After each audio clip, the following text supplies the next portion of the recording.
Hello and welcome to another early morning Sunday service with the Atheist Reformation. Joining me once again is my co-host at this point, might as well call him that, Harry. Me. How you doing, Harry? I'm doing pretty good. Just getting up early, about to go get some, you know, save some souls. No, we gotta go get registered to vote. Yeah. Well, hey, no, voting is an important thing and people need to do it. And Save they the really soul should. of America. I guess if you could call it that. I'll allow that one this time. But yeah, no, it's if anyone's in the humble area and wants to get registered to vote, just stop by the gun show and I'll be there. That's Humble, Texas. And it's spelled humble, but pronounced humble. So It's yeah, Texas. We pretty however you want to. yeah, pretty much. I mean, like, there's a town in Louisiana that's spelled Natchitoches, but most people call it Natchitoches. Yeah. I'm like, I don't understand that. I don't see how that could be pronounced Natchitoches in any way. But hey, you know what? Go for it. If that makes you feel better, have at it. I guess I don't know.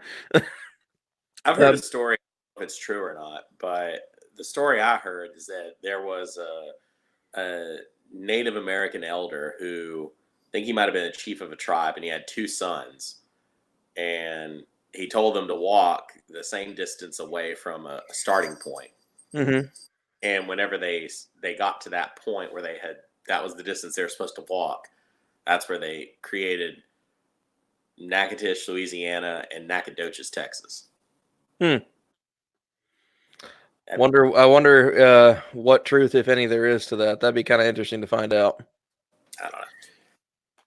But yeah, so one thing that we were talking about prior to starting the show uh, was I found this book.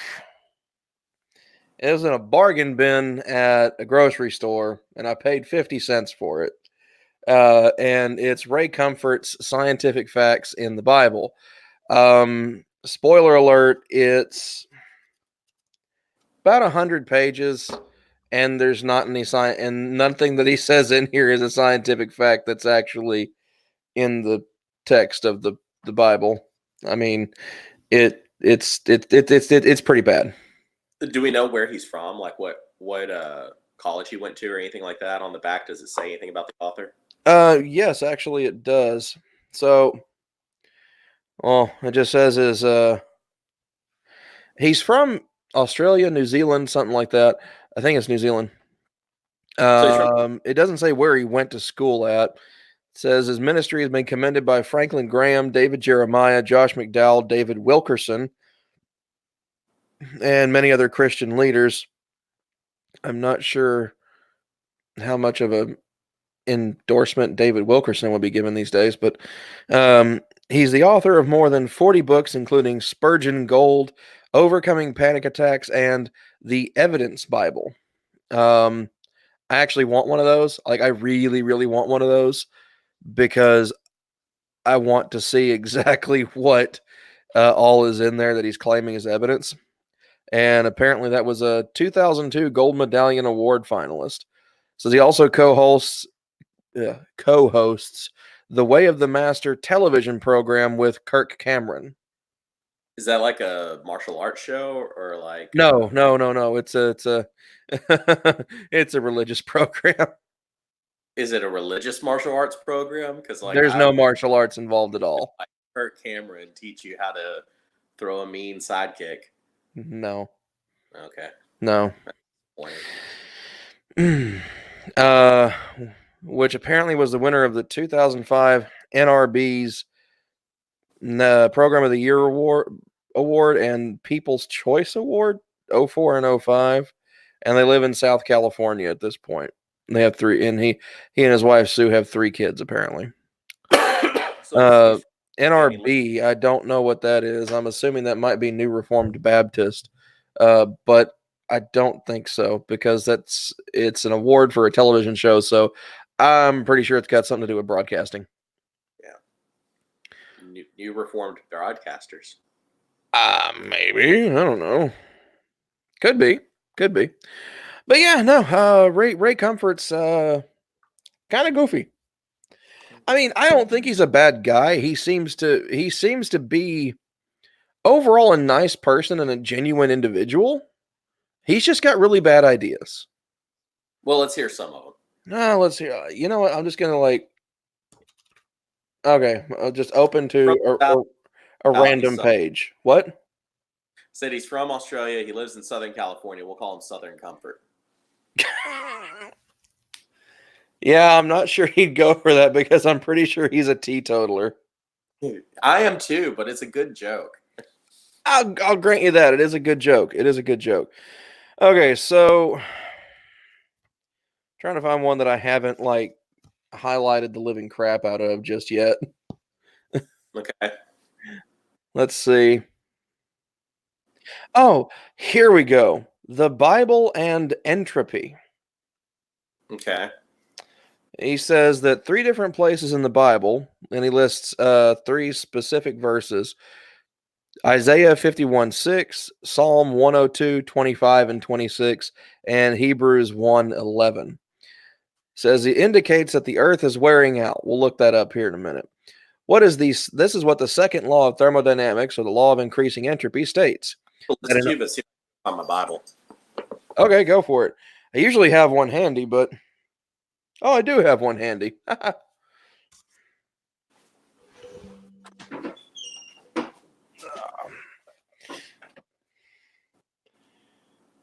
Oh, it's my ESV. Haha.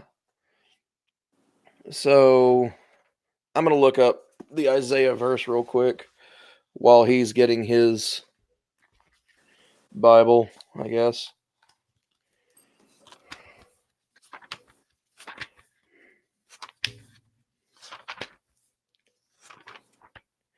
So yes, anyone who's interested in checking out any links we have down below, I know they're probably not on there right this second, but they will be here fairly soon once I get the links pulled back again. So a weird thing that YouTube does is if your link is more than a certain number of characters long, it will truncate it and put an ellipsis at the end. All right, I'm back. Okay. Oxford annotated with the Apocrypha. Oh, nice. Catholic Bible. Man after my old theology. I guess you take Isaiah, go for 51:6. I'm going to pull up Psalms. 51:6. Uh-huh. I'm looking for Psalm 102. All right, found it. Cool. I'm in Psalm. Go ahead and read 51:6 for us. Let's hear it. Lift up your eyes to the heavens and look at the earth beneath. For the heavens will vanish like smoke, the earth will wear out like a garment, and those who live on it will die like gnats. But my salvation will be forever, and my deliverance will never be ended. Okay, so it sounds like a prophecy. This is actually, well, it's an Isaiah, so I think the entire book was a prophecy. Yeah, but it's not like here's what's going to happen on a specific day sort of prophecy of what to look for. It's more like a metaphorical sort of nothing in life is permanent. The only thing that's permanent is what you do with your soul, so to speak. Right. And I actually am rocking an ESV student Bible. Nice. Yep. So looking at this one, Psalm 102 verses 25 and 26, it says, "Of old you laid the foundation of the earth, and the heavens are the work of your hands. They will perish, but you will remain. They will all wear out like a garment." So it's saying that that stuff is going to wear out. But actually, we have one of the great things about the student Bible, the student study Bible for ESV, is you got these little notes and stuff down below where what they think their interpretation is of it. So looking at verses 25 through 28 as a whole, it says that the psalm finishes with words addressed to God, focusing on his everlasting being and purpose. though the earth and heavens will perish and all will wear out like a garment, God supposedly will remain. Thus, the psalm closes with confidence, expecting God to keep his promises to many faithful generations descended from today's faithful. So it seems as though it's more just talking about uh, God's apparent promise to always be there. I mean, Yeah, this one has the interpretation from the Hebrew original, mm-hmm, and it basically anything that's a difference in the meaning, and it describes it, and it says that it's implied that the true teaching that's being referred to as the Torah, meaning that the promise of salvation as per the Torah is firmer than the created physical world. right. It's saying that the world could fall away and he's still going to be there, Yeah. apparently. Right. And it says the same thing, something similar here in the ESV, that the second incentive from verses 1 through 3 is that the truth of God is going out to the nations with a saving power that will supposedly outlast the universe. Now, this is all like washy prophetic language and things like that. At no point does this actually give us any insight as to the second law of thermodynamics actually being a thing. It doesn't even give us much to go on as far as potentially being inspiration for it. I mean, that's kind of weird. Um, he talks more in this that in he gives it a half decent description of what the second law of thermodynamics is that in all physical processes every ordered system over time tends to become more disordered. Okay, yes, that's true. Everything is running down and wearing out as energy is becoming less and less available for use. Not really. It's reaching a net charge of zero. It's not the energy is not available for use. It's equalized out. Okay. Well, I mean, that doesn't really relate to his point. That's just maybe Y- a bad understanding of thermodynamics. Yeah, that means the universe will eventually wear out to the extent of that. Theoretically speaking, there will be a heat death and therefore no more energy available to use. No, he makes it his core point. Okay. Is he seems to derive it into it. Says this wasn't discovered by science until recently, but the Bible states it in concise terms. No, it doesn't. It's That's kind of poetic. It's poetic yeah. language. I mean, like, Well, it's more than just poetic language. It's not stating that the second law of thermodynamics is proven by any means, but the language that's used illustrates that there's an understanding that the world will not always be there, and that except it may not doesn't. have was understood in other cultures. Well, except it doesn't. I mean, like, yes, most ancient civilizations have some kind of apocalyptic myth to them, or some kind of end of time myth. But those right there, what it's talking about is it seems to be referring directly to the covenant of God that's established in with Moses Yeah. and the people of Israel. That doesn't. It's not saying that they believe that the earth is going to die and fall away at that point. They're just saying it could. They're listing through extreme language the power of their deity. That's not showing an understanding that the world is going to fall apart. That's them boosting the sky daddy, for lack of a better term. Well, I would agree that it is definitely more talking about the promise of God. It is not talking about the scientific reality of Earth, but It's it not is even illustrating an understanding that could happen. They're just saying for the purpose of dramatic effect. but it is interesting that the words that they're using talk about erosion and wearing out instead of, whenever the wolf eats the sun or the moon, then, God's still going to be there. It's not like there's an apocalyptic moment. They're referring to a deterioration, and that's something that is somewhat interesting to see from that time period of. I wouldn't even say it's all that interesting, truth be told, because I mean we have evidence of that even um, within the Greeks, because they're aware, like they were aware that soil erosion was a thing. They didn't really know why it happened, but they knew that it was a thing, and that if water rushed in and out of an area a lot, it became very hard to grow things in.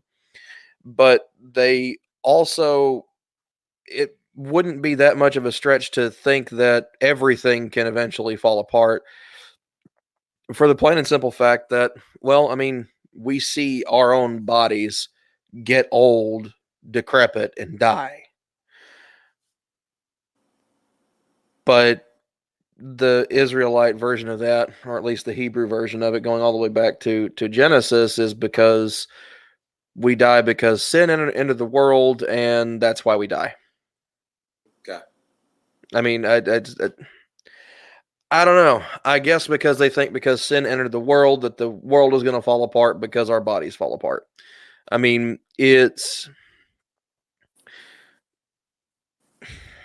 a false equivocation in that the two are not related in and of themselves, but it's a reasonable assumption to make based on what information is there or based on what they experience. I would think.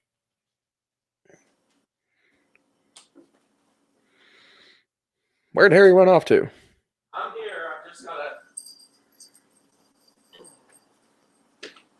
have a misbehaving cat.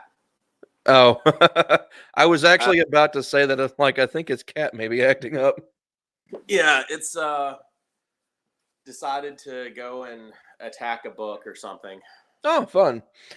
But Um, anyways, something we were talking about prior to even going live was about Dom Verdine. yeah, I thought the movie was funny. I enjoyed it. I like pretty much anything that Sam Rockwell's been in.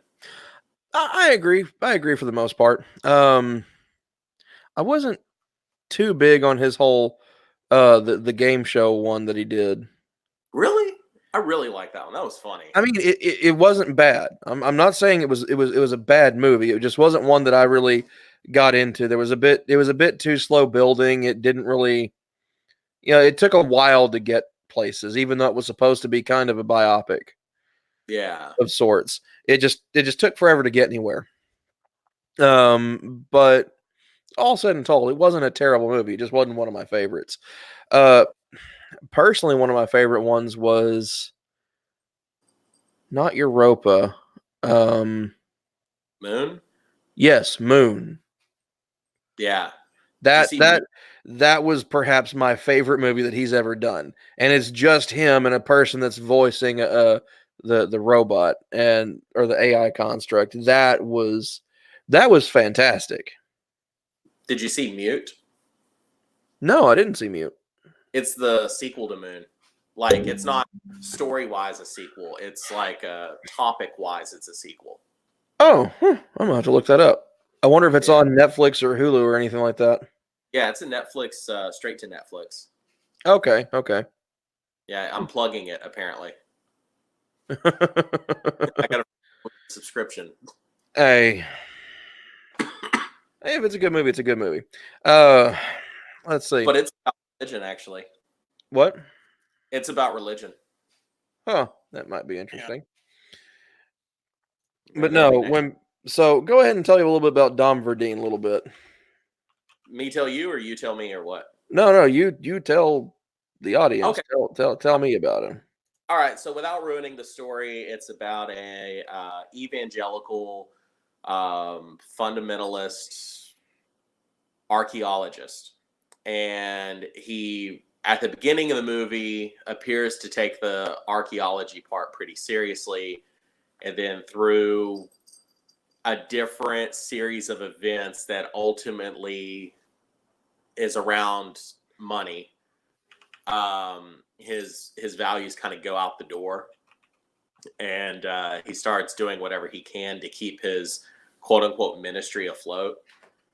Um, and it's I mean, there's a lot of things in there that are kind of expected. There's a lot of things that I'm pretty sure they based twists and turns off of things that people have actually done.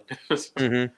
Maybe not literally some of the shenanigans that he pulls, but more or less, there's a lot of Peter Popoff in there. But it's a pretty good movie, I think, and I want to say that it was written or directed by the same guy that did Napoleon Dynamite. Let's see. Looking it up, it says it's a comedy film directed by Jared Hess, written by Jared and Jerusha Hess. I guess I'll just look up Napoleon Dynamite real quick.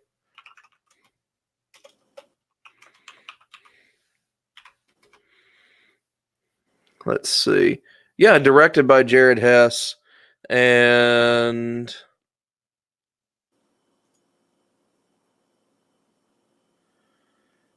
let's see. Yeah, and written by the Hess brothers. So Jared and Jerusha. So yeah, no.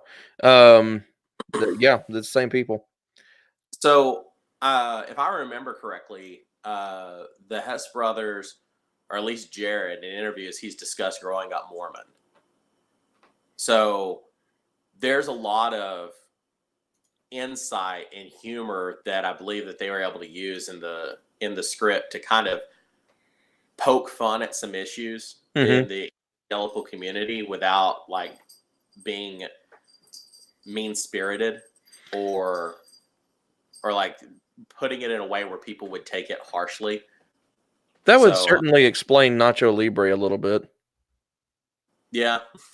And Jerusha is Jared's wife, I believe. Okay. And no, they are currently Mormon. Okay. Apparently, or at least according to their Wikipedia page, says they are members of the Church of Jesus Christ of Latter-day Saints and have 4 children, 2 sons and 2 daughters, apparently. And they live in Salt Lake City. So they are very much Mormon. And it looks like they actually met while attending Brigham Young. Okay. And I know that for people who are in the Latter-day Saint Church, they really don't like to be referred to as Mormon because of the negative connotations. But for the life of me, I can't remember what the actual term is that's preferred. It's like follower. I don't know. Something like that. I'm gonna look it up actually. But I get it mixed up with the term that Jehovah's Witnesses prefer, and I just don't want to call anyone the wrong thing. Right. So be called. I don't know. Mormons, religious and cultural group related to Mormonism, the principal branch of the Latter-day Saint movement of Restorationist Christianity. So apparently they're a sect of a sect of a sect, is what it looks like. That sounds about right. So yeah, that's kind of interesting. But it's actually the main sect. Yes, yes, it is the principal. It is the principal branch of the LDS movement. Yeah. So I guess they just refer to themselves as LDS members, maybe.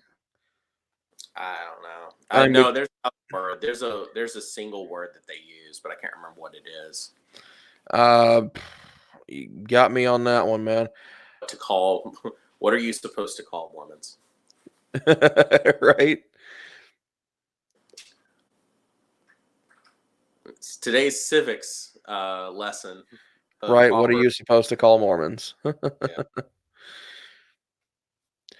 Yeah, let's see. Looking through here, of course, you have the fundamentalist Mormons, Latter-day Saints, members of the LDS Church, are also. What's that? They hate each other, apparently. Yes, they do. Well, see, there's 4 different groups. Apparently, you've got the LDS Church, you've got the fundamentalists, the liberal Mormons, and then you have the cultural Mormons. And now, granted, this is all coming from Wikipedia, so take everything about this with a grain of salt. But we're going to see if we can draw some, see where some of the conflict might be. And so, LDS Church is 95% of all Mormons. That's almost all of them. It is an overwhelming majority. But then there's the fundamentalist Mormons. These are members that have broken away from the LDS church, especially over the issue of polygamy, Yeah. because they actually endorse, believe, and actually practice plural marriage. In fact, if I don't really want to plug this show because I thought it was dumb, but Big Love from HBO with Bill Paxton and all them, Yeah. that's representative of a fundamentalist Mormon family. And that's the thing is I'm sure there's a lot of theological differences between the groups, but for everyone who is not Mormon, the the difference between the fundamentalists and the modern LDS church is the modern LDS church is not in favor of literal polygamy. Exactly. Now, But rel- a lot of them actually do. I was going to say theologically they still do celestial marriage. Yes.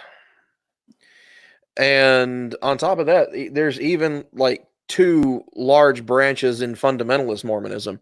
You've got the FLDS, which is just the Fundamentalist Church of Jesus Christ of Latter-day Saints. So I guess they're literally trying to fly in the face of where they came from, or they're trying to consider themselves the true version of it. I mean, we've got church after church after church all over the world, let alone just in this country, claiming that they're the one true church representing the one true all powerful man behind the curtain, so to speak. And I don't Except know. Baptists. What's that? Except Baptists. Yeah, I don't know. I'm pretty sure there's at least one. I'm sure there's at least one Baptist church out there that acts and talks like that. Probably. But the ones that follow soul determination, it's pretty much we are the one true path that we're supposed to follow. Yeah, I mean, at least there's that. So, and the other one is the Apostolic United Brethren, or the AUB. In addition to plural marriage, some of these groups also practice a form of Christian communalism known as the law of consecration, or the United Order. The LDS Church, the principal group, seeks to distance itself from all such polygamous groups, excommunicating their members if they've been discovered practicing or teaching it.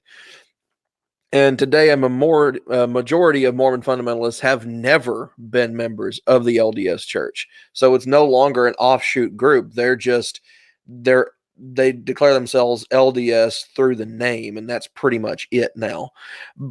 But I will say one thing, and that is Mormonism as a whole, man, are they king of the cage when it comes to revisionist history. Yeah, I can see that. It's really bad with them. Like, they even went so far as to try to downplay the blatant and extreme racism of Brigham Young. Yeah. I Yeah. mean, like, they had a series of YouTube videos just talking about Brigham Young and trying to downplay the fact that he was quite possibly one of the most repugnant individuals in the history of this country when it came to matters of race relations and things like that. Well, part of it is that whenever they do the like council of elders thing, Mm-hmm. where they change the theology, they pretty much they say if this is how it is, and then they kind of backtrack and say, and this is how it's always been. Yeah. And so they didn't actually get rid of the Mark of Cain theology until like the 70s. And I'm not sure if you know what that Mark of Cain theology Was it is. that late? I thought it was closer to the 80s. Now, I'm not as familiar with the ins and outs of Mark of Cain theology. I just knew it was a really big thing for them until pretty recently. I didn't think it was as far back as the 70s, though. So for those of you who do not know about it, I'll give a really brief description. So Mark of Cain in the Bible is whenever Cain killed Abel, God smote him and it left a scar. Right. Now, some groups say that it was a physical scar across his face. Some groups say that it was a like an aura that caused him to have like almost like a dark energy where people would just like not trust him. So is Mark of Cain the original? Is Cain the original Sith Lord? Yes. I Um, and had to work a Star Wars reference in. yeah, it gets weird because there's the idea that because it says that he'll be doomed to basically wander, and no one's going to trust him, no one's going to accept him. See, the way Uh, it seems though is that it almost seems like, and this is going to sound really weird because I'm probably wrong on this, but this is just kind of my lay interpretation of this. You look at all the parallels between the Garden of Eden and the Cain and Abel story. mhm. Like, okay, uh, they eat the fruit of the tree and then they hide. Cain kills Abel and then hides the body or tries to or lies to God saying he doesn't know where he is. So he's hiding the fact that this has happened. And then the individual who perpetrates the act, the serpent in the Garden of Eden, has its legs taken away to crawl on its belly and eat dust for the rest of his life. Whereas Cain is this indelible mark has been made upon him, and he has to walk around with this stigma around him for the rest of his days. So it almost seems as though it's a retelling of how the serpent killed the innocence of people.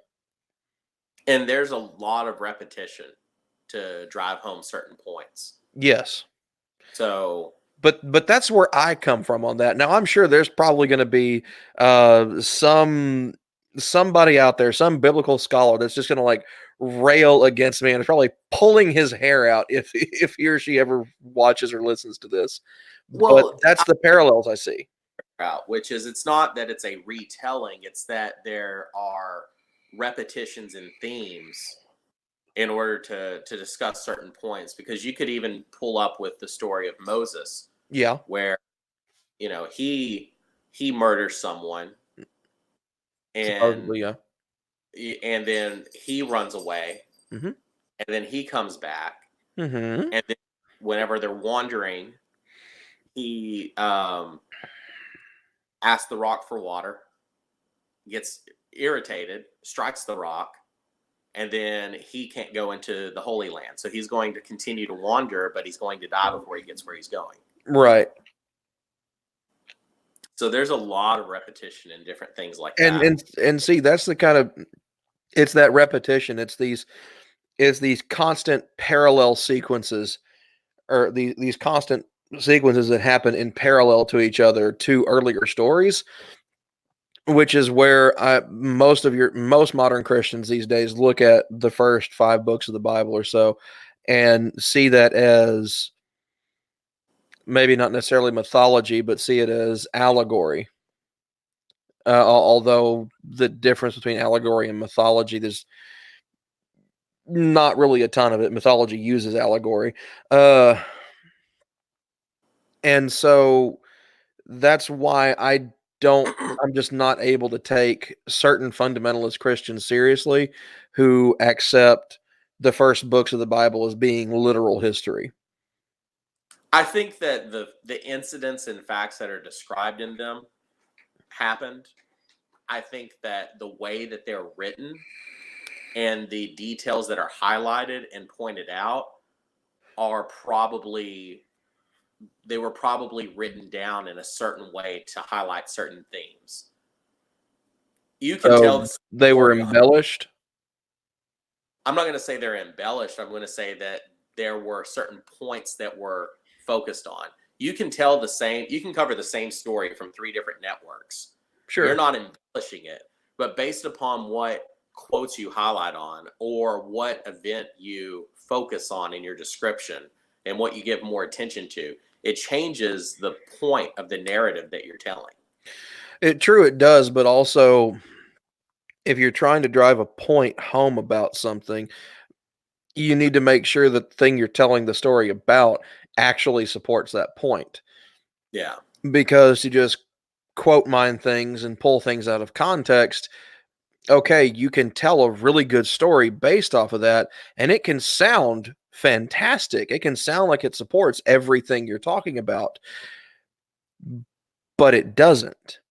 For like one of the crowning examples of this, at least from my recent memory would be the Kitzmiller v. Dover trial, when Michael Behe is on the stand talking about how Darwin says that he cannot fathom the complexity of the human eye, and then quotes On the Origin of Species as support of that. It's a horrendous quote mine, because Darwin then goes on to explain in excruciating detail over the next several pages exactly how it could have happened, and he wasn't far off the mark, despite not being able to equivocate this in reality with experimentation and verification.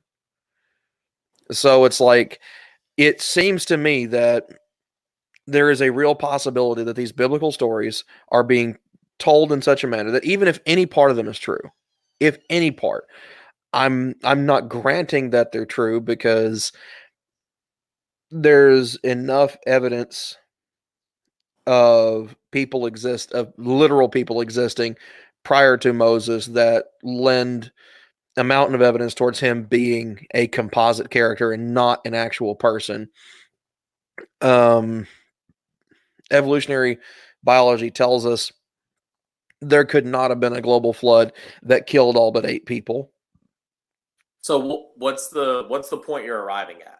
The point that I'm arriving at is, even if any of these stories have any amount of actual truth to them, have any amount of actual factual representation within them, the fact that we can see so clearly that they are doctored to suit a particular narrative, what is it that's being missed? What is it that is not being said? Is my first question. Because I treat it with the same scrutiny as I would treat news media these days. I'm being Yeah. told something from someone that has a particular political agenda, that has a particular bent to them to communicate a specific message. Okay, why are you doing it that way? And does what you're saying actually support the point you think you're making? Right. And so that's one of the reasons why I am extremely skeptical about the Bible in general, and the fact that most people seem to treat the Bible as evidence in support of their faith rather than what it actually is, which is the claim for their faith. It's the claim that they need to justify, not evidence to support the claim. I think that looking at the Bible as evidence or as needing to be justified is, I think that's where Christians get into bad theology. A lot of people. And if the Bible is the Word of God, if it is the basis of the theology, does it need a human to defend it? And that doesn't make any sense to me that it would. Why would a book need a mortal follower of the book in order to defend its claims? Like, it seems like a waste of energy to me. For most, it would seem like a waste of energy. The only reason why I don't think it's a waste of energy, not because it has anything to do with YouTube or anything like that. Anyone can look at the fact that I only have 30 subscribers and tell that that I do not make money from this. This is a labor of love, people. Is that I believe in the free market of ideas. Yeah. I believe that sunlight is the best disinfectant for bad ideas. And so having these discussions, having debates about this, about whether or not the book that you adhere to, the book that you worship, is factually accurate or is in any way a legitimate representation of reality, is an important thing to do, because it's going to expose bad ideas. Either someone's going to come out with a groundbreaking argument from Christianity and demonstrate that all this stuff in the book is true and thus make believers of us all, or it's going to be exposed to the bad idea that I think it is, and eventually be done away with. Or as I think the Bible says this. I can't remember exactly where. It's like as I grew up, I learned to put away childish things. Yeah. And so I think probably one of the last childish things that should be done away with at this point, organically, not through forcing anybody to drop their faith or anything like that. I just think it's something that is eventually going to go the way of the dodo, minus the whole hunting to extinction thing. So here's one of the things that I'll say, and this is biblical evidence that there is a narrative that is being summarized. Okay. So we were talking before, I believe last week or the week before, about, I think it was a couple of weeks ago, about Noah, right? Yeah, Noah. Okay, so in Genesis 10, it says, it discusses the descendants of Ham. Mm-hmm. Okay. The descendants of Ham: Cush, Egypt, Put, and Canaan. The descendants of Cush: Seba, Havilah, Sabta, Rama, and Sabteka. The descendants of Rama: Sheba and Dedan. Cush became the father of Nimrod, who was the first on earth to become a mighty warrior. He was a mighty hunter before the Lord. Therefore it is said, like Nimrod, a mighty hunter before the Lord. The beginning of the kingdom was Babel, Erech, and Akkad, all of them in the land of Shinar. From that land he went into Assyria, and it just keeps going. Right. It just lists it. It's. I honestly think that situations like this are probably where Robert Jordan got his ideas on description. So it's, but the point is that you're going through a score of people there in a half dozen different countries. Mm-hmm. And the one thing that you stop and talk about is, man, can this dude hunt? Exactly. It's like, He must have had. congratulations. We're talking about biblical Ted Nugent. Yeah, I mean, exactly. the original Kill It and Grill It, I guess. But everybody knows that the descendants of Ham are bacon, pork chops, and soup. Oh, and I that's the know, I thing. know. I had to work a joke in there. It was too easy. I think focusing on how the Bible talks about this boy being a good hunter is a joke enough, but it's like, what? Yeah, it is a joke. I mean, but what makes it such an unfunny joke to me is that so many people take this as being a literal representation of fact.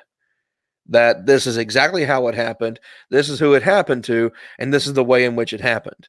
Not as a summary of events, not as a historically fictitious narrative or a biopic or anything like that. It's they're saying like, no, this is a history book. This is a science textbook. No, it's not. But you have people who, unfortunately, their followings have grown saying these things. I mean, people like Kent Hovind, or Ken Ham, who treats the Bible as a historical and scientific textbook. So here's the thing: if we were to go back and find new information about, let's say, let me pull it back up. If we were to find new information historically in some fossil records that discusses Sabta, for example, Okay. or Rama, if we were able to find that information, or Rama, I'm not sure how to pronounce it, Whichever. would take away from the fact that, or the quote that Nimrod was a good hunter? No, it would offer nothing in support of it. It would take nothing away from it. It would still just be a claim that Nimrod was a good hunter. Uh, but it also would not validate the entire text. Like, some Christians, or well, some theists in general, would try to have you believe, is that if you find one thing true, then they use that taxi cab fallacy to say, well, because this one thing is true, then everything else is. So And that's where I that's an issue that I see come up all the time. but I think that that's where, on one hand, some of your quote unquote more fundamentalists, uh, Christians reading the Bible, that's where they may have an error. Is if you find historical information that discusses, oh well, here's what Sabta was doing. We found some documents, or we found some rocks that had chiseled his name in there, and it said that he made soup for a living. Then they would say, well, that's heresy. That's adding to.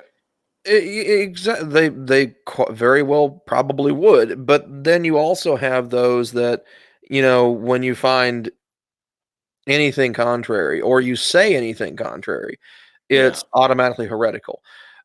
But they will readily believe anything that pops up that might accidentally support them. Like, for instance, a big thing that went around Facebook and other social media platforms. I think it was like 2013 or 2012, somewhere in that time frame. Um, the spoof news website worldnewsdailyreport.com released that spoof story talking about how chariot pieces and Egyptian weaponry were found at the bottom of the Red Sea during some kind of recent expedition or whatever. And that spread like wildfire for months even.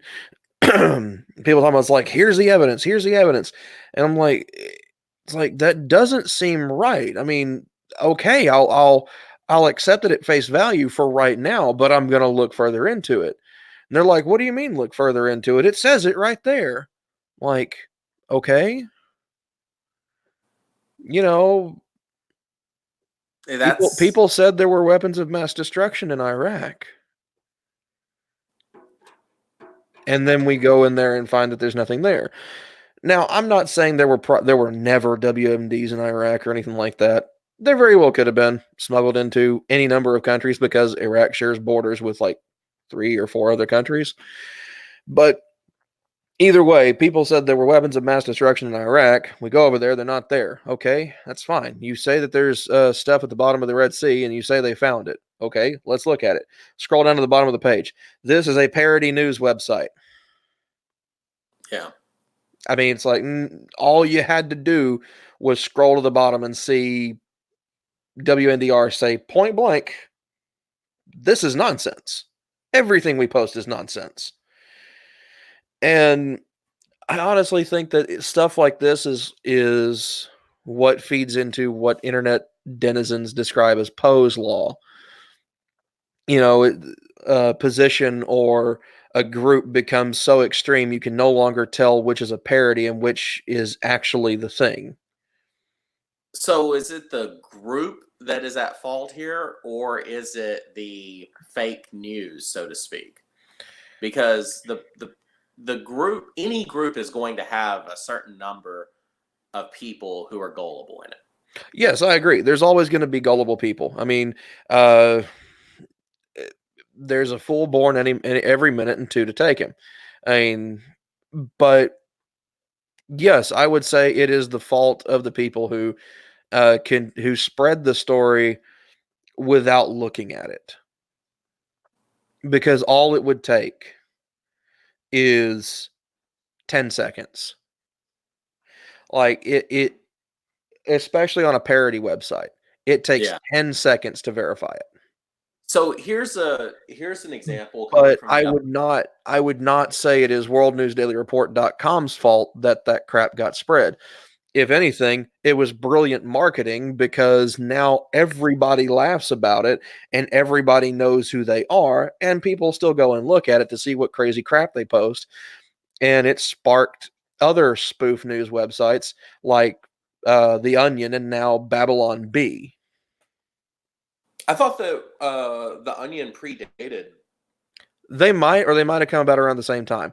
Either way, it's like that particular story alone started to pave the way for nonsense journalism, Well, I know that the because that's Onion one is of the biggest ones. Because the Onion didn't even have that kind of traction at that point in time, if I remember right. not in an online presence, but they were printed. Yes, they were printed, and it was hilarious. I mean, they were basically a news version of Mad Magazine. That's how they kind of portrayed themselves as. But I honestly don't think it was until um, that whole Exodus story from World News Daily Report before the online market just exploded for that. I've heard about that story, but at the same time, I haven't read it. And was there any humor in it, or was it just let's see what clickbait we can create? Well, no, I mean, World News Daily Report they're all about playing the straight man from a comedic standpoint. So let's see here. Because I know some people who have people that I know personally have shared stories of Babylon B, not knowing that it's a joke. Mm-hmm. And then I've commented on there, so I'm like, oh, this is a joke. It's a funny article, but this didn't literally happen. They're poking fun about something else he said. Yeah, And so I'm gonna share this for us, and then and they'll delete the post and repost it, and then they'll put a disclaimer like, "Oh, this is a funny article. It's a joke article." And a no, lot of times people just need that to be awake and realize, oh, okay, I'm sharing a joke. It's not a literal thing that happened. right. Well, it should be pretty obvious that it's a joke and everything, because the first thing on there, and they've had this Chiron going for years, and this logo up here has been around for quite a while. It says World News Daily Report, where facts don't matter. They're pretty clear. They're pretty clear.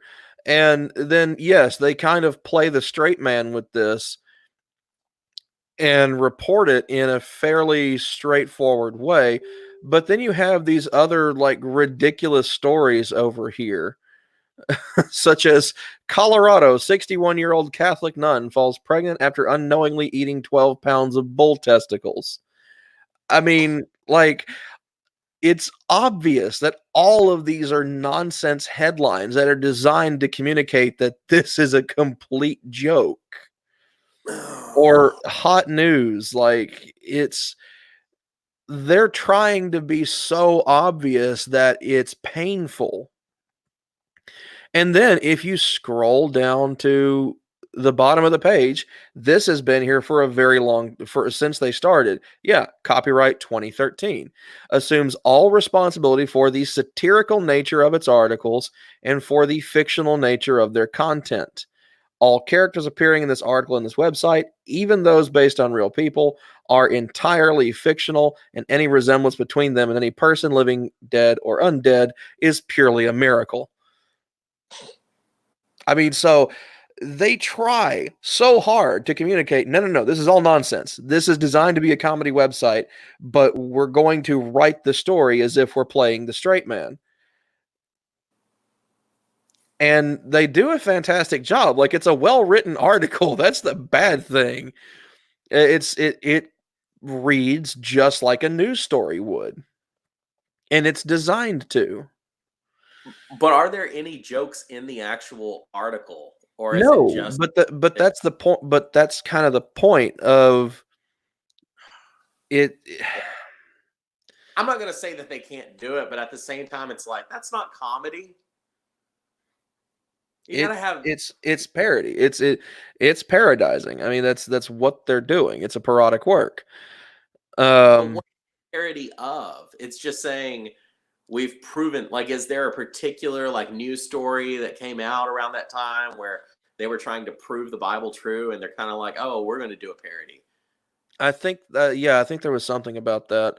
Uh, it would take a while to dig anything up from 2013 uh, to find it, but yeah, they go through and they play it straight with this kind of stuff, and then but they also list all these names and like Egypt's antiquities ministry, and then reference someone specifically, Abdel Muhammad Gader or Gader. Um, there isn't an antiquities ministry, if I remember correct, Yeah, there's with not. Egypt. There's not an antiquities ministry. I'm not even sure there's a University of Cairo, or at least not listed like that. And like everything in here, they deliberately go out of their way to not reference anyone who's actually a real person. And I mean, so it's done to be a spoof. Everything about this page communicates that everything on this website is a spoof. So So regardless of what they write or how they write it, the website communicates for anyone who pays a rudimentary amount of attention. I mean, like, it took me, if I was a person who didn't know anything about World News Daily Report, the first thing I see where facts don't matter. yeah. That's such a clear communication that everything you see from here on out is most likely bullshit. And for people to fall for it at that point is humorous in a way. Um, But that could have also been like an anti-vax website. That's not a joke. Unfortunately, and anti-vaxxers are a special kind of stupid at this point. I mean, Here's my feeling of, and then it's chasing a rabbit, but you're okay with that.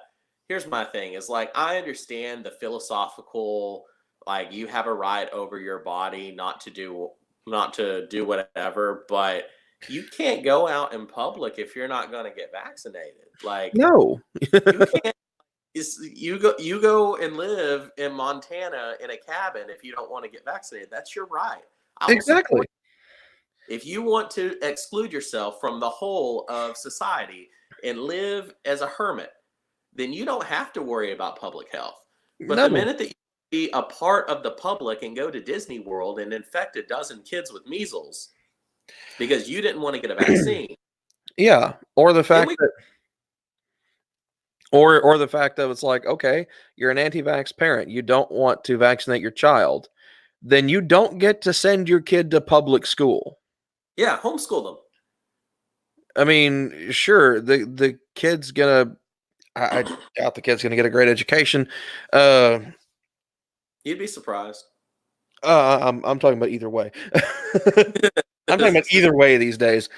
Public education is something in drastic need of a refit and reform. And I have plans for that. Oh boy, uh, I have a couple of ideas at the very least. I mean, one of them is to um, stop teaching revisionist history. Just teach the facts of history as they are. Um, I don't teach history. why not teach history? No, that's kind of exaggerated, but Obviously. yeah, And also teach facts of science. Don't try to embellish or don't try to uh, work some crap in about intelligent design and things like that. No, you're employed by a school which is beholden to the State Board of Education. The State Board of Education should be dedicated to educating the children. They should be dedicated to providing a fact and reality based curriculum. Anything that you want to teach your kid about spirituality or homeopathy or any of that crap, do it at home. That's your job as a parent. Your job as a parent is to guide your child spiritually. Whether you think that that should be done theistically or you're an atheist like myself who doesn't believe in the spiritual because there's no evidence supporting that it even exists or even approaches existing. So let me tell you my idea on public education. If we're going to venture off into politics, All right, well, we'll do that in a little bit. Yeah, sure, go for it. Calm down, all right. Harry. So here's what I think you should do, and this is going to be my first public statement on it. And I've been thinking about this for a while, and hopefully will run for office someday and actually get this passed. But Okay. take 12 years of education and cut it down. Okay. Instead of doing, actually, we say 12 years of education, it's 13 or 14 years when we start talking about pre-K and kindergarten. Okay. Yeah. Okay. So we got, let's say, 13 years of education. I mean, you could You go even to, call it 15 when you look at Head Start programs too. okay, 15 years of education. All right. And you go to school 8 months out of the year, right? 8 to 9, roughly. I mean, it's 9 calendar months, but I think when you factor in vacations and everything, it equates to about 8 or 7.5, You know something what? like that. Let's call it 9 months. Okay. Make Okay. school year. Make school year. Yeah, no, I agree. I wholeheartedly agree with doing the Japanese method of schooling, like the So Japanese year educational off, system. 4 years right there. Yeah, I mean, yeah, if you were to do school year round and even have the holiday breaks that you want in there, so like you can keep spring break, you keep Easter, keep Memorial. If you want to keep Easter, you can keep Memorial Day, you can keep Thanksgiving, Christmas, winter holiday. You can keep all that, but take out this massive summer break because there's so much information retention that's just gone in that span of time that you spend the first 9 weeks of school in Texas. Mostly the schools are on a 9 weeks program, reteaching stuff that you've taught at the end of the year prior because you're trying to rely on the parents to continue the kids' education during a summer vacation when parents, in large part, aren't going to do that. So let's talk about societal impact. Okay. Now, this is another thing that irritates me. People want to say like Republicans and conservatives and Christians don't care about kids. We don't care about the needs of the poor people. That we only care about. You know, I don't know if you've seen that. We talked a little bit before about like pro-life, and I Mm. saw some where people were sharing them. And they were basically saying like, "Oh, Christians only care about you until you're born, and then it's like, screw you, you're pointless and worthless." They only, Yeah, something like that. yeah, and that's another like fake news type of argument. That's not actually how most people feel. Okay. Because it's hard to articulate what social policies are. But look at this way: you do year-round schooling. Now, what about all your single parents? They can They don't work. have They don't have to take childcare time over. off. You cause them to save a lot of money on childcare, I would think. I Yep. mean, so I mean, and if you're talking about funding at that point, okay. In Texas, we fund schools primarily through property taxes. If you're going to a year-round educational system, you still have a decent amount of breaks in there for the kid, and we know that that system works because Japan graduates far more research level scientists and higher education fields than we do, and their population is much smaller than ours. Let's get back to the funding thing because we're talking about when you're talking about funding, you're talking about something else because No, here's yeah, what. yeah, yeah. You're right. You're right. I was rabbit trailing there. No. I'm glad you brought up funding, but here's the facts. We're all about facts and evidence, right? Yes, Facts. absolutely. Schools still do summer school, Yes, they do. right? Yeah. Schools still have band and football practice, right? It depends on the school. I know when I was in high school, I did band. We did not have band practice throughout the summer, but we did start marching practice like 2 or 3 weeks before the start of the school year, Okay. and that was only like maybe once or twice a week. Okay. As like, Point. but here's the thing: we're still already, if I remember right, we're still paying the teachers for the 3 months that they're not there Yes. because they're working on curriculum for the next school year. Yes. I mean, so if we're already paying for all this, why not just keep going to school? I And mean, you what could, on because teachers typically use the same curriculum every single year. a lot of them do, yeah, especially when you get to college. Like, I had a history professor when I went to TJC. Um, uh, it was Dr. Jones. No, not Indiana Jones. Um, gosh, I can't remember his first name anymore. But anyway, no, he was fantastic. He had used the same curriculum for enough time that he had it memorized. Never cracked a book, didn't make you buy a textbook. He just went through and told you. He gave you the history lesson. And he didn't call them tests, he called them learning experiences. I mean, and you could he also encouraged students to, it's like, okay, if you don't think what I'm saying is accurate, you have a cell phone. Check it. Yeah. I mean, and he was very much one who taught from a perspective of just the facts. Like, he even went so far as to say, if you want to look at things from a technical standpoint, okay, it's fantastic that, the American Revolution happened and we have this country and it's wonderful.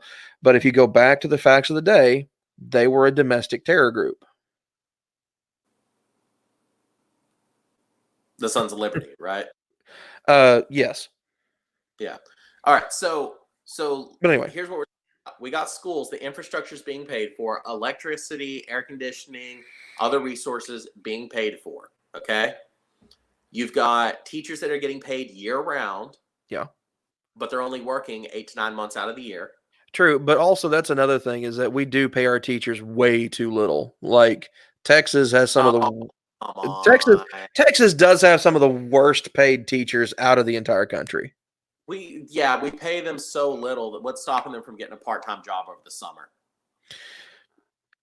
True, and several of them do, but at the same time, now if you're going to want them teaching year round, and you only work like 6 hours a day. no, you work more than that. On top of that, most teachers are salaried, and so time spent grading papers is generally not during class time. I mean, I can actually speak from personal experience on that one, because I have friends who are teachers. And so I'm going to butt heads with you on this one, is that no, there is an unending amount of work that goes into that. Okay, so this is the reason why I'm never going to get elected, because I don't have a lot of sympathy for teachers, because there's a lot of people that come out of 14 years of indoctrination in an institutionalized, like, that's all it is. It is a public institution to basically turn you into a number. That's what public school is right now. You don't learn information. You learn how to pass a test. Yes, and you would be surprised at just how many teachers completely agree with you, because some that do. It's like standardized testing is one of the worst things that has happened to our educational system, and it's hands down one of the worst things to ever happen to Texas, period. H. Ross Perot, I do not like you. And if there was a hell, I would want you to go there. You don't fix the problem. You don't fix the problem by throwing more money at it. If we change the system so that teachers are actually doing the job that they want to do, yes, and they're actually teaching kids how to be successful in life, then we can give them a pay raise. But if you give them a pay raise to keep doing the same thing and we start getting the same results, then they're going to say, well, we need more money in order to do the job right. You fix what you're doing before you give people pay raises. But the thing is, that's not the teachers, that's the state. That is TEA. That is the Texas Education Agency. That has nothing to do with the teachers. That has everything to do with that political organization within this state. That's the problem. TEA is the problem with the standardized testing and all this, because what most people don't seem to understand is that the reason why that standardized test exists, it is not designed for you to pass. It is designed to fail as many students as possible. That is how those tests are written. They're written with deceptive wording. They give deceptive questioning. They get down to the point where even on the actual short answer and written assignments, if you don't write something in a certain way or arrive at the same conclusion that their test writer did, even if your conclusion is correct, it's still wrong, because the test is designed to fail students. I get that. But at the end of the day, I'm not going to walk into McDonald's and pay $15 for a quarter pounder with cheese. Oh, no, not at all. Our deserves to get paid $15 an hour, but the system at the top, the corporate people, are still making a burger that's not healthy for you and doesn't taste that good. I agree with you, but still, but I'm not paying you more for subpar quality. That's true. I agree with that in principle, but that's a bit of a conflation there, because when you're talking about the $15 an hour minimum wage thing, that's something that is not that is not already enacted by the state, that people are trying to get passed into law to make law, instead of actually trying to look at things from a top down perspective when it comes to corporate restructuring or um, making sure your people are paid. But when you look at things from an educational standpoint, these are individuals who teachers are effectively employees of the state. Yeah. I mean, uh, your check may be signed by a particular independent school district, but at the end of the day, you're paid by the state. But at least in Texas, and the issue is with the Texas Education Agency is that that's an elected body. That's something we can change. That's something we can do by changing who we elect, or who make appointments to this agency, that make appointments to this board of education. Whereas in the McDonald's analogy, those CEOs aren't elected. The people who are making those decisions are not elected by us. So they are not beholden to us. Whereas with state education, they are beholden to the citizenry. So that's something we can actually enact change on through speaking through a vote, through speaking through political action, When's the far last more time readily. for the TEA put on the ballot? I'm sorry? When's the last time there was a candidate for the TEA that was put on the ballot? No, not candidate for the TEA put on the ballot. The oh gosh, I don't remember, in all honesty. Problem, they don't do it. They get appointed by Yes, I different know they groups. get appointed. I'm talking about who the people who make the appointments. But it's a dog and pony show, because the teachers unions are working both sides. Both the Republicans and the Democrats are both supporting, or quote unquote supporting, The the teachers teachers, union. Yeah. because they don't have any competition. The No, they lobbies are don't. playing singles. Yeah, They're getting and I agree. Like, the teachers union needs to go the way of the dodo. Like, that needs well, to go. I'm very anti unionization. It's like, I did like when I was a correctional officer, I don't remember I didn't join the correctional union. and that's the thing, is if you have both parties trying to appeal to the same group, and who can appeal to them the most. That's like having two car dealerships trying to sell a vehicle and say, no, but I'll give you $1,000, I'll give you $2,000, I'll give you $3,000 off. Yeah. Like, you're not helping the economy by selling someone a $1 vehicle just to screw over the other dealer. Yeah, you're right. So here's what I say we need to do. Okay, so we've got to year-round school. We can agree on that. Yes. Okay, year-round school, good. All right, next step, we need to cut out all the fluff. Like, I think that there's a time and a place for music, learning music. That's important. Is that the role of the state to teach you that important? I'm okay. Okay, so I'm okay with keeping music education, because there's a lot of students who would not get exposed to musical instruments and things like that throughout their life or throughout growing up. So I think Then music education. Well, hang on.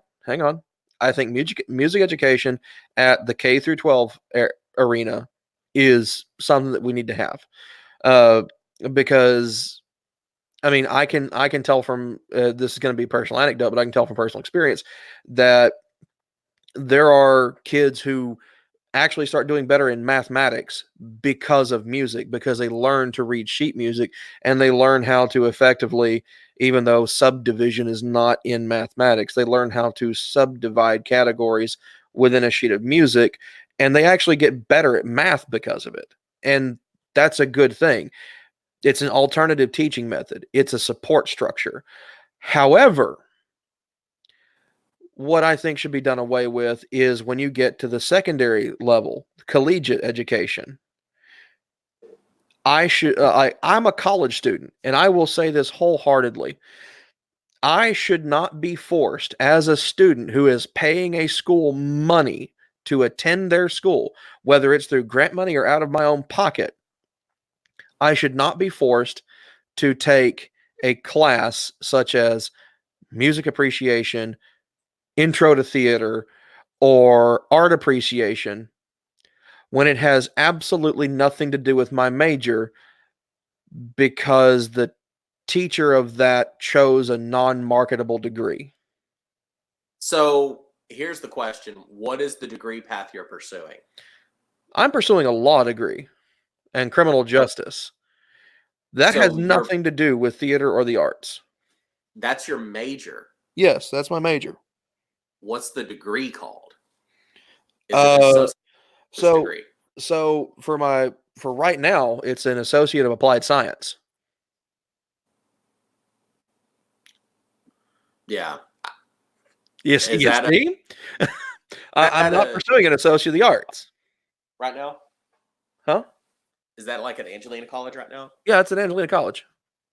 Yeah. Okay. So Angelina College that's a little different because they do have some of that stuff for associate degrees because they don't have bachelor's degrees. But No. I was going to say The same thing is across every single college in this state. You look at, they have these like 42 criteria that you have to hit, and it's based off of that stuff, and it's based off of things like that. But I would argue that if you're getting let's say a bachelor's degree, a bachelor of the arts in anything, Okay. by bachelor of the arts in something, you are looking for a classical, well-rounded education that meets a few bare minimums, and a 1 semester, 3 hour course on theater or music appreciation is going to prove that there was a well-roundedness to that education, even if it's not immediately important to you, just as much as history or government is not immediately important to a fine arts major. No, it's not immediately important to a fine arts major, but I can argue that history education, at least when it comes to this country, the country that you live in, is more important than an arts course in college. A history course for an arts major is more important than an arts course for a non-arts major, because part of that is also to inform you. Now, if you don't want to do the history, okay, that's fine if you're an arts major, but the two government courses, yes, you need to know how the government of the country you live in functions. You need to know how the government of the state you live in functions, I because would argue that's, a music appreciation course is very important to a history major. yeah, to a history major. But I didn't say a history major. I said a non-arts major. But there's bachelors of the science in history. Yeah, It would still be important to them. to them, but not to someone like me who is a criminal justice / political science moving into a law degree to study patent law. Maybe not history of music or music appreciation, but introduction to performing arts would be relevant.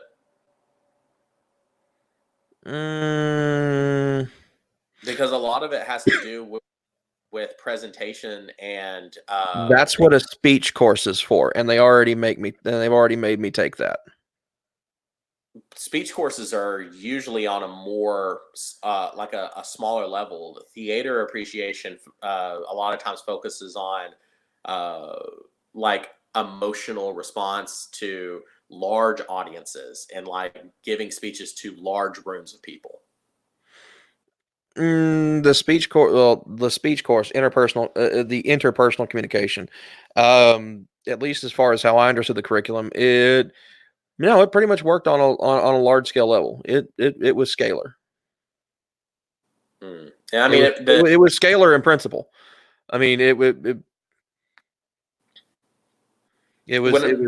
interpersonal in mass communication. Like, it wasn't a degree plan in mass communication, but the course itself focused on being able to speak to, whether it's to a room of 15 other people that are taking the same class as you, or speaking to a large audience.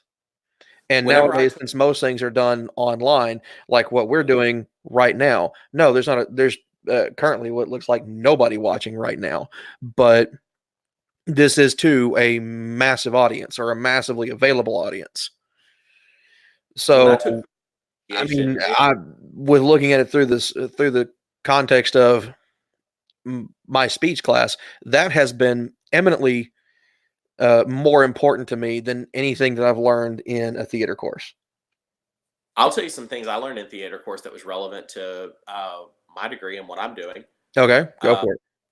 a lot of it had to do with uh, set design, costuming. Um, what else did they talk about? The way that a dialogue is presented to get Okay, an emotional impact. And then a okay, lot of it is focusing on how the why the acts are written in certain ways, why things are broken up into certain scenes, lighting, and it basically trained you to be able to go to a play and actually understand what the actors and the directors were doing and how they conveyed that message to the audience. A complex message that could be given to a audience that was simpler so that they could at least get something out of it. So how to get that mass communication and across. I can agree with you to a point, but those are just a few key principles, not something that is an entire semester long course. On top of all that, those are things that can be taught in a political science in a political science framework already, because there are classes for that. Well, we're A saying an person entire wants to be a political analyst. Like if you yeah, like you look at schools like Sam Houston State or University of Houston, like when you look at their political science programs, there are already courses in there that communicate these principles, that bring this information in. So that arts course at the base level is not necessary. okay, so let's go back to Anyway, pre-college. Let's go back to public education up to the 12th grade. okay. Okay. So what we've agreed upon is year round. Okay. Yeah. I would argue that we need to figure out what our absolute requirements are that we need to get people to learn. Okay. Maybe we need to throw in some computer understanding. Okay. Yes. That Oh my would be gosh, yes. than PE at this point. You know, I No, understand no, important, but at the same time, learning to play dodgeball and it's not about pickleball. learning to it's not about learning to play dodgeball, but like when you look at things from a sociological standpoint, playground games and stuff like that are important to child development. Because they start teaching things like teamwork in what is effectively a more high speed situation. Yeah, they're also effectively teaching kids stuff like bullying. True, they are, but that's why, at least as far as dodgeball goes, or at least at where my kids go to school, the coaches pick the teams, and they force the mix between the two, and so you're never playing with the exact same team twice, or at least not in several rotations anyway, and so it's to illustrate the importance of teamwork, that it doesn't matter if you like the person or not, you need to learn to work with them, because if you can work with them there, you can work with them effectively anywhere. You can And accomplish things through academic stuff. You can have team you can, projects. but physical activity is important. I mean, we've got a pretty bad childhood obesity issue in this country, and yes, as far as the Pareto principle goes, diet is that 20% that would represent 80% of the overall work. But we can't control the diet through education. We can educate a kid on, hey, these are the things that you should eat. You're not gonna force that parent to go out and buy those specific things. We can control 2 meals of the day for the kid. If the kids choose to participate in it, yes, you can control two of those meals. And currently, what are we feeding kids according to the national regulations? Uh, best I can Carb, see, carb. I'll say the best I can see, at least from most school lunches, crap on a plastic tray. Okay. I So mean, how like about let's start there. they're still like Texas. Most Texas schools are still getting a lot of their food from Cisco Foods, And Yeah. I How remember about how disgusting that cardboard pizza was when like those square rectangles of sadness that they called pizza. because we want to say that, oh yeah, we're trying to help kids with childhood obesity by making sure that they can be active, and it's like, but You're feeding them uh, crap. you're feeding them garbage that is empty and that leaves them hungry. You Yeah. give people and starches, they're going to be hungry, and then they're going to go eat from the snack machines and drink from the soda machines. And that's another thing is like I think we need to get rid of vending machines at the schools. Oh, Like but then how pay for all of our after school activities if we don't have the Dr. Pepper and the Pepsi? I'm But sorry, then they didn't have vending machines at my school when I was in school. If we needed money for the for band stuff, it was called band boosters. We did in things like which you saw bake sales. We did things like bake sales. We did things like funding drives and stuff like that. I mean, those things are real. You also need to look more into vetting these fundraiser companies that you're allowing to come in and effectively get free labor from children to sell your dollar store crap for 3,000% what it's actually worth, and we don't know what the percentage of those sales is going back to the school, and you're rewarding the kid with a friggin' pencil eraser yeah. for selling $300 worth of crap. Okay, so now that's actually a big part of what goes into elementary school is teaching kids to work for the promise of pay at a later time. Now, why would you do that? Why would you have someone come out of their pocket and work for 6 weeks for no pay for the promise that they might be able to get paid later? And I'm cool with that. I'm cool with that in principle. I am Huh? 0% okay with that because you're brainwashing kids into taking out loans to go to college. From that respect, yes, there needs to be actual loan education at the high school level. Like for sure, there needs to be classes on that, on understanding what a student loan is. We need to be teaching more life skills in high school and not reserving it for special education like some schools do. I got Like, something better. Why high school? Why not start in middle school? oh no, I'm all for starting in middle school too. Start home ec. Bring back Yeah. home ec. Give I'm me a I'm good reason all for why a that. 12-year-old can't cook a cake. I'm sorry. Why can a 12-year-old not cook a cake? Yeah, why can they not follow the simple instructions on the back of a box of Duncan Hines? Tell me why a 13-year-old can't balance a checkbook. Why do you need to reserve this until later? No, So I agree. I mean, we're already teaching. Well, I could see a partial argument. I don't think it's a sound argument. I don't think it's a good argument, but I can see where a potential argument could be made, and that is with accounting math. Accounting math is done differently from just straight mathematics. Like the way it's structured is different when they talk about checkbook balancing and things like that. It's initially confusing to a lot of people. And so I could it really see it is simple when you actually sit and look at it.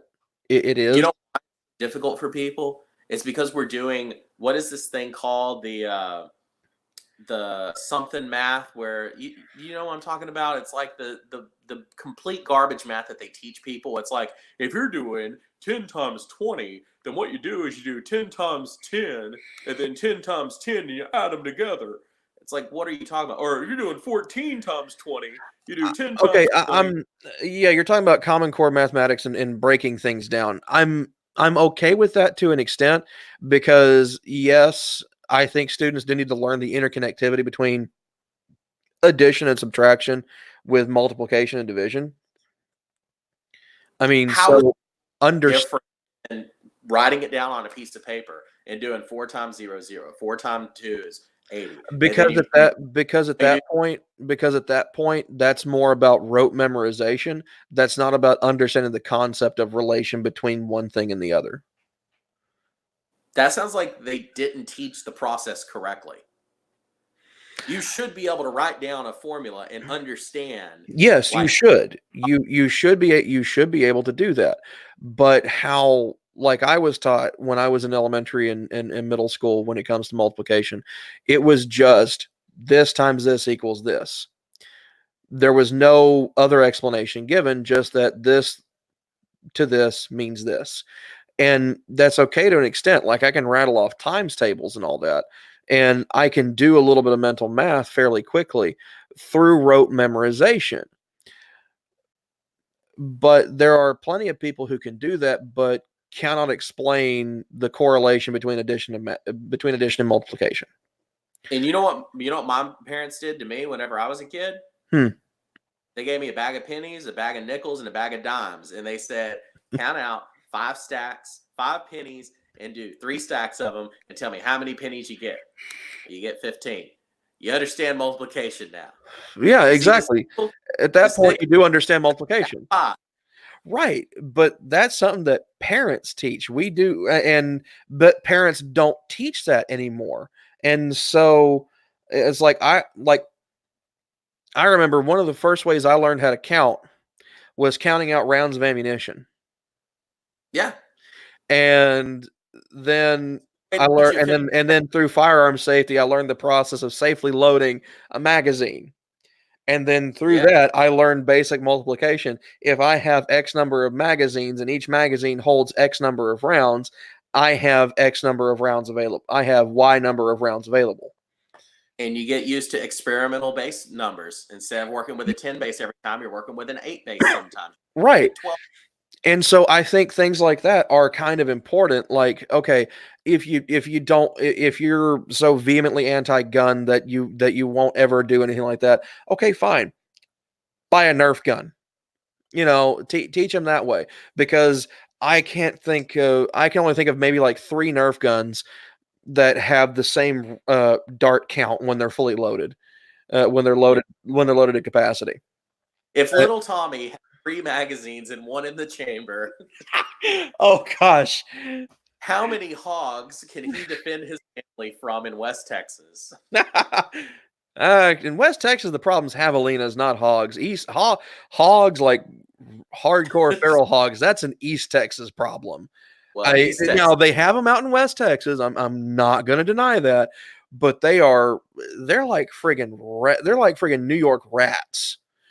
It's like, okay, New York, you got a rat problem. Well, guess what? We got a problem that we don't have as many rats as you do. We don't have as many hogs as you do rats, but each one of those hogs is the size of like 100 of your damn rats.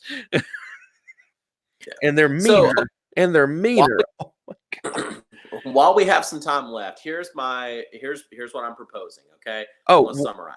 Okay. Well, before you summarize, there's one more thing that I want to work in on that.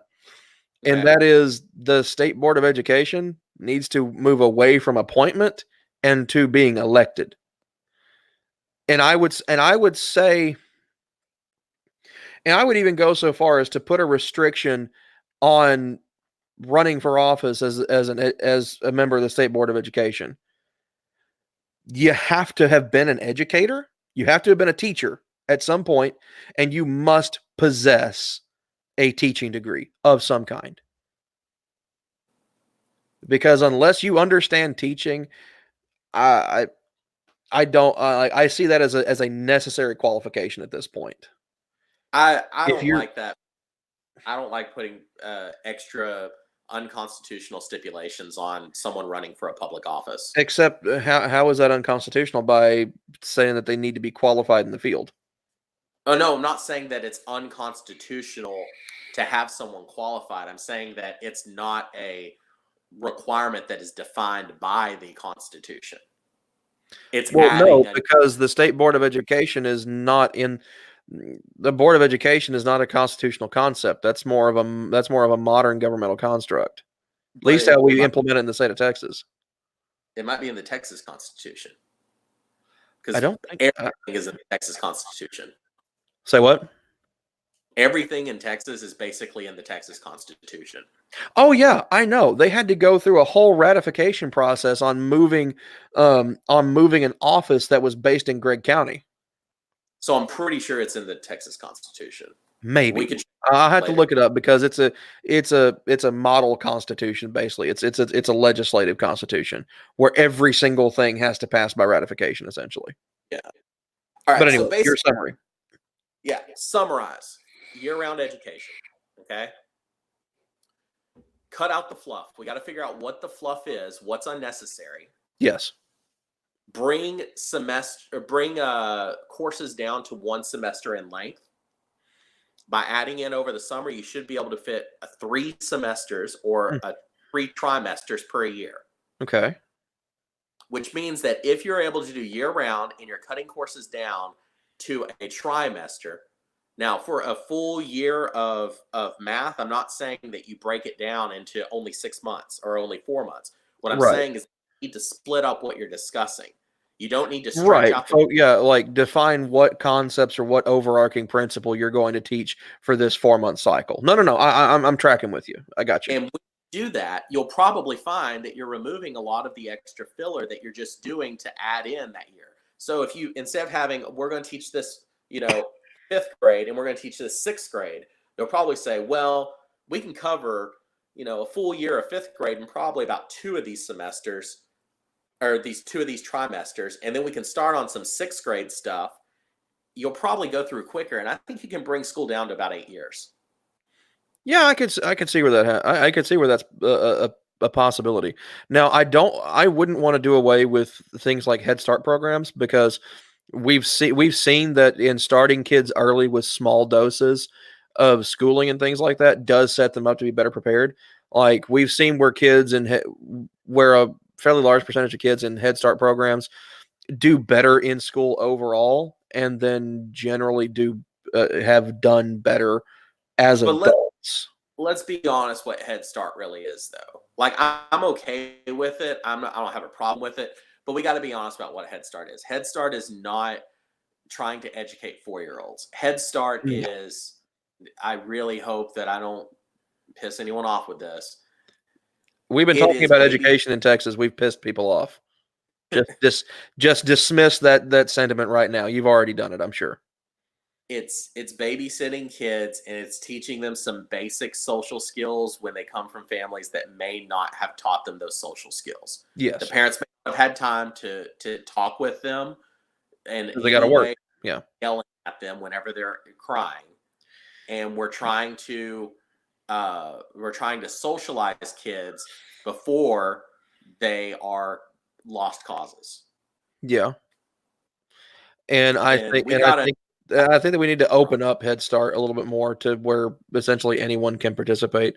I mean, we do it based on, I don't know precisely how we would do it from an economic standpoint, but allowing that early socialization, that early getting used to groups of people who you're not related to and things like that, and learning how to function. Point. I can't hear the last years of high school. You teach them everything that you need by the 8th or 9th grade, and all that extra money that you're spending on those last 3 years of people that could be like already starting junior college, which is funded. You reinvest that in early childhood development, which is where people start diverging.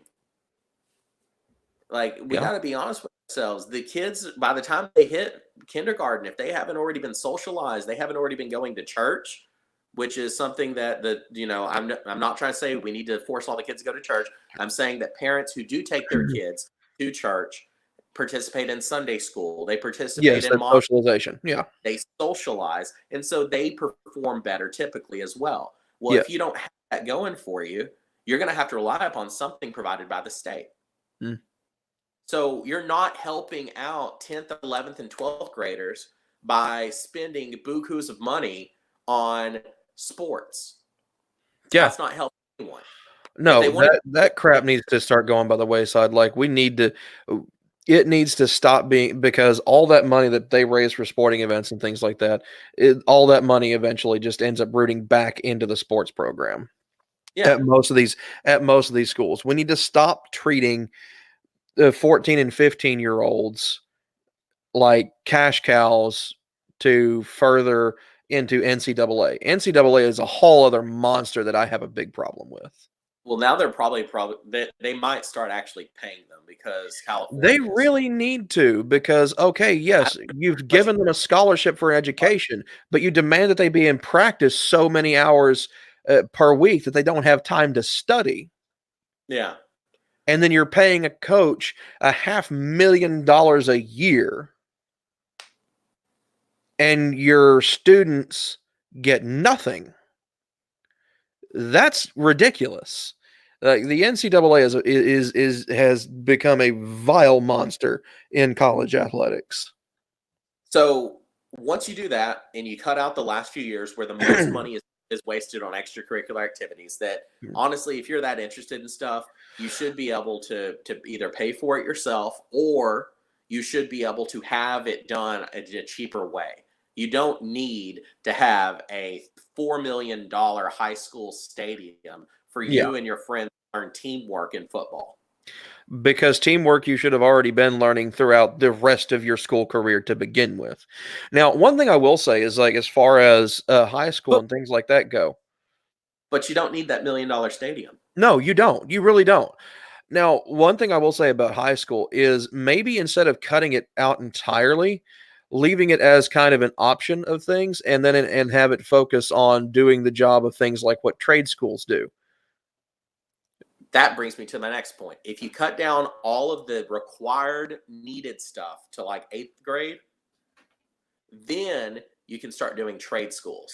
Now, and just to clarify, because I'm sure someone's going to fly off the handle at that one, is you're not talking about cutting things off at what our current understanding of what an eighth grade education is, but having condensed education down to the point of where around the age of 12 or 13, a child has received the education they currently would by the age of 18. Yeah, let's go ahead and say 14, 13, 14.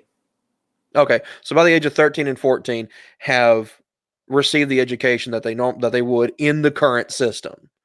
We're not talking Yes. about just removing it entirely. We're talking about restructuring it to the point where the same education is given in a shorter span of time. And we might remove certain things that are not considered like the requirements. Like there's a few Right. courses. I'm sure there's some superfluous courses floating around in there somewhere. I'm sure there's something in it that's not entirely necessary. Yeah. All right, so that's what we're talking about. Giving someone a full basic education, understanding basic facts about history, basic understanding of social studies to communicate with other groups, basic understanding of math up until probably like we could get geometry realistically done by the time someone's 13, 14. Yeah. No, Maybe. I took geometry. I took geometry and I was starting geometry in 7th grade and 8th grade Yeah. and algebra in 7th grade. So yeah, no. That's totally doable. It's totally doable. And then at that point, if you know what you want to do, okay, or you have an idea of the kinds of things you want to learn, start going to a trade school. And guess what you can start doing at that point? You can start having some of the companies, you can have private corporations start to provide scholarships Yeah. or even some kind of generally applicable curriculum to have and host trade schools. So Yeah. if you go to this one, you know that you're going to need everything you need in order to work at that company. But that's when you could actually use the federal DEA to review the curriculum and make sure that they're teaching people skills and not just training them specifically for their company. You mean the Department of Education? The DEA is the Drug Enforcement Agency. Yeah, what I said You DEA. said the Yeah, federal Department. DEA. Yeah. You're talking about Sorry. Department of Ed. That's okay. That's okay. I'm just trying to save you from that one. Yeah. But Thank yeah, you no, for no, no. I'm okay with that because then, like, say a person wants to go on to learn welding. Okay, we definitely need welders, and anyone who says that welders don't make any money are lying through their teeth. A or lot of it can depend on. I say what? or they don't know a welder. Or they don't know a welder. Exactly.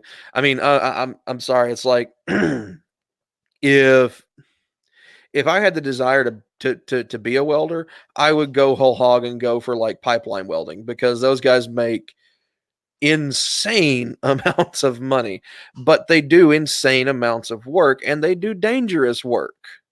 Yeah.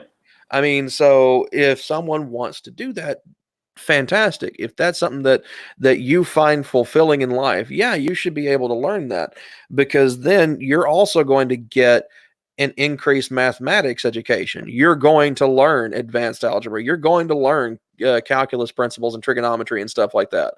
I mean, and that's a whole other thing that we do to kids, that we spend, from birth to 10th or 11th grade teaching them base 10 mathematics, and they'll say, hey, you're going to take a trigonometry course. Now you're in base 60. Yeah. And instead of making it a little bit simpler, of introducing things earlier on, like saying, okay, introduce a trigonometric principle by saying, it's like, trig boils down to, how do we cut up the circle? So that all that is correct, and you're right. Yeah. My goal is that by the time that someone actually becomes 16, at that point they can start a paid internship. Okay. Where they're continuing their education, but they're also getting real work experience, and they're getting paid for their work. Yeah, no, I'm cool with that. So that by the time that you're 18 and you're on your own, at that point you can decide, do I want to further my classical education and get a bachelor's degree? Yeah. Or do I want to further the what I'm already getting paid for and continue chasing certificates and other kinds of technical skills? Yeah. And if that's what you want to do, continue doing that. But we need to stop fast tracking people into taking out debt. We need to stop fast tracking people into this idea that if you don't get into college, you're worthless. Yeah. Because we got a school to prison pipeline going on. And that school to prison pipeline is based upon the fact that we tell kids, if you don't go to college, you're pointless and you're worthless. Yes. Whenever that kid passes ACTs or his SATs, his or her, they try to see, what can I get money doing? Well, I can flip burgers and basically spend more money on rent than I'm getting paid, or I can turn to crime. Yeah, and that does happen to people. I mean, like, there's at least, I believe there's at least one person that I went to school with that, like, if you wanted to look at me and that individual side by side, they were a better student than I was. And they slaughtered that SAT. Like, I didn't do bad on the SAT. This was when they moved to the 2,400 point system. And I think I scored like somewhere in the 2175 to 2250 range. So I did pretty well. I mean, like on the 1,600 point system, that was like a 1450, 1475, something like that. This kid, they had like a 23 and some change, like pretty close to a perfect score. And I met that individual again, and not in the circumstances that I would have preferred or ever expected. And it was when I worked as a correctional officer, and they weren't wearing the uniform of a correctional officer. They were a resident. And, it was a terrible thing. And that is, I would say, a classic case of wasted youth. Yeah. So okay, so we've got a comment. Gita Sarkar, only flat earthers don't believe in God. You got that backwards, homie. Because the overwhelming majority of flat earthers are religious, and that's one of the reasons why they're flat earthers, because they quote the book of Isaiah, chapter 40, I think it's verse 22, talking about how he spread the heavens out like a tent over the circle of the earth. Like, in fact, I think even Ray references this. Yeah. It is he that sits upon the circle of the earth. Isaiah 40:22. Man, I'm getting better at this whole memorization crap. You said 40:22? 40:22. 40:22. Yeah. Isaiah chapter 40, verse 22.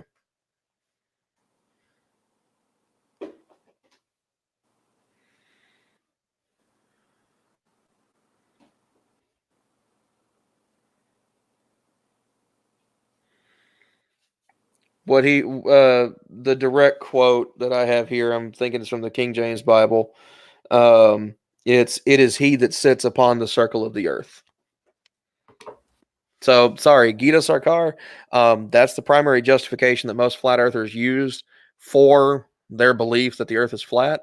They are theists. You're wrong. Sorry.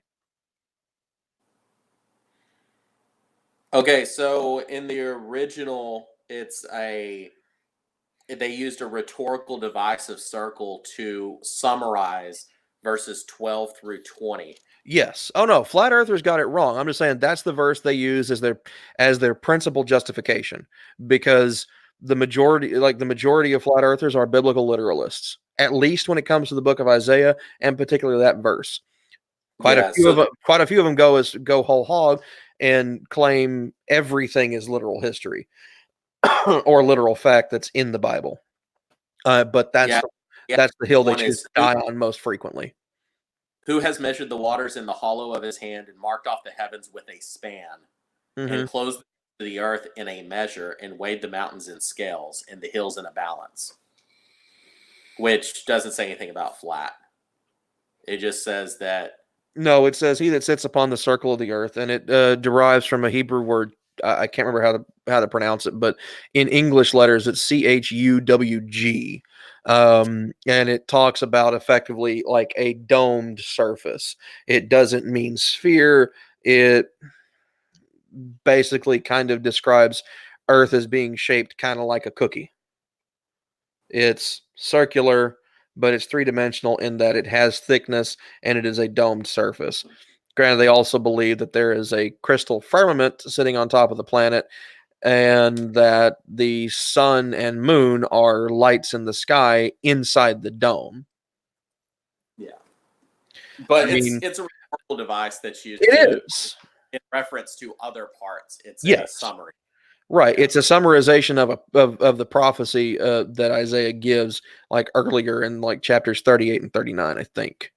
But yeah. So, but yeah, to boil it down, basically, on this is so if we're able to focus on that and we're able to address those issues, I think that the kinds of things we need to do is we need to replace things like, and this is the part that a lot of people start to disagree with, instead of just a general physical education course or a general civics course and things like that, Okay. I think we need to add a self-defense course.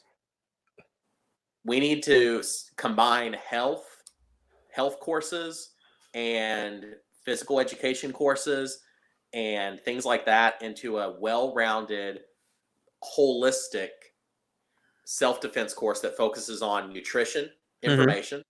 It focuses on physical exercise. Okay. It focuses on hand-to-hand self-defense. Okay. It focuses on technological and information security, identity theft, how to protect yourself from stuff like that. Okay. It focuses on situational awareness, and it focuses on some introductory explanation of weapons. I can agree with that. Although when you get into the whole identity theft thing, I would say that would, even though yes, it could be considered a form of self defense by making sure that your information secure and stuff like that. I think that would better be put into life skills class that's talking about home finance and things like that. Because in home finance, you would probably end up covering online banking at some point, and so I think Yeah. that would be a natural place to put in information security and digital security and things like that. And also some basic legal information. We want to talk Yeah, about how people from how to read an disadvantaged. EULA. Yeah, like know your constitutional rights, know how to interact safely with police officers. Don't Oh, walk yeah, around with your hands in your pocket when someone says freeze, Like yeah, don't talk back, just give simple answers. Don't volunteer to have them search your stuff if you don't want them to, but yeah. use respectful language that's aware of the laws. Yeah, Like, it's just like uh, ask the simple question. Okay, I understand you wish to search my vehicle. What is your probable cause for wanting to search it? If you do not yeah. have it, then I'm happy to wait here for you to get a warrant to do that, or you can just not do the search. Yeah. And that's the thing is if we had a course that covered all of that stuff, I don't think we have courses that teach life skills about like balancing a checkbook and finances and stuff. So you can No, have not anymore. No, not nowhere near what we used to have. that's what we need. We need to bring that back, and you need to do at least probably one course every semester, every trimester that's involved in that. And you can I can agree rotate with that. focusing on. Yeah, I can agree with that. But And anyways, I'm sure we're getting close to where we need to wind down because it's 9:30, and you probably have to get going soon. yeah, I'm probably going to be late because I got to get to Humble. But Mm. yeah, good conversation. We've got a couple topics we could probably discuss more in detail later. But Yeah, it was fantastic. Well, everybody, thanks for tuning in to another Sunday service with the Atheist Reformation. Thanks for co-hosting again, Harry. We'll see you next week. Y'all have a great day.